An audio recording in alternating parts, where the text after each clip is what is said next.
The lesson is you got to treat this like a business.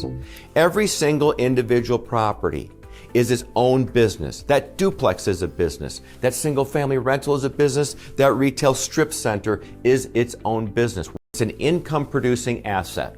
That's the way you need to look at that. My business is an income producing asset.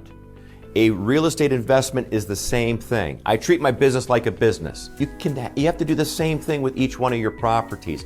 What do I mean by that? So let me give you an example, you guys. Here's what ends up happening. There too, many times, sometimes with the newer investors, is suddenly we can start to treat it a little bit more, personally versus professionally.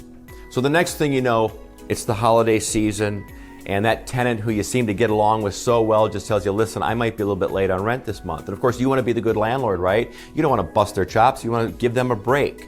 The moment we start giving people breaks, the moment we start doing that, we need to be very, very careful. Now, actually, as we're recording this, we're in a pandemic environment. We're in a really weird environment in the sense that landlords have been required to give tenants breaks, moratorium on evictions, all these kinds of things. And that's all good and well. There's also nothing wrong with giving people an opportunity if they fall behind to get caught up. Nothing wrong with that. But let's be formal about it. Let's treat this formally. Let's have agreements in place. Let's get people signing off on these agreements so that people are accountable.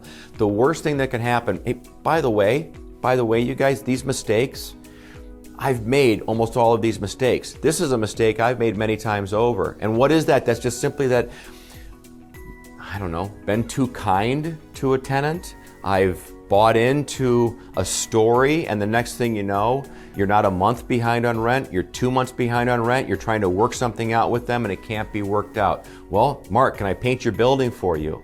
Can I clean for you? Can I shovel the snow for you? And the moment we start getting into that kind of stuff, there's all kinds of liability issues that can creep up.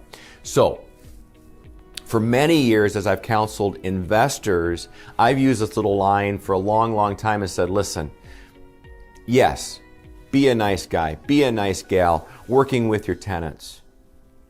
There's business, there's ministry. You got to be careful when you're a landlord how much these two cross over, because it can be very, very dangerous. The next thing you know, when you're not collecting rents and you've got to make your mortgage payment and you're paying hundreds and hundreds of dollars for the eviction, having to either hire the people or going to court, and the next thing you know, you're upside down.